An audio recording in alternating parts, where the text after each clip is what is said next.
ভোটের আগে 2021-এর নির্বাচনের আগে স্বয়ং মমতা বন্দ্যোপাধ্যায় বলেছিলেন ডবল ডবল বেতন, ডবল ডবল চাকরি। তার বদলে গোটা বাংলা কি দেখেছে? 500,000 টাকার ভাতা ভিক্ষা। শিল্প সংস্থান এখানে হয় না, কর্মসংস্থান এখানে হয় না, সরকারি পদ এখানে অবলুপ্ত হয়ে যায়, ডিএ এই সরকার দেয় না, মৌ চুক্তি হয়, বিশ্ববঙ্গ বাণিজ্য সম্মেলন হয়, মুখ্যমন্ত্রী স্বয়ং বিদেশে ছুটে যান বাণিজ্য ধরে আনতে, কিন্তু বাস্তবে কি দেখা যায়?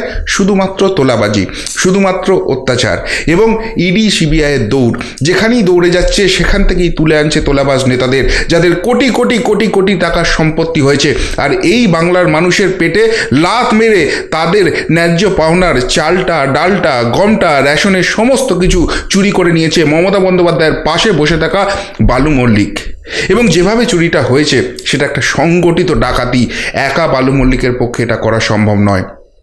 গরিব আরও গরিব হয়েছে, আর মমতা ব্যানার্জির দলের নেতারা ফুলে ফেঁপে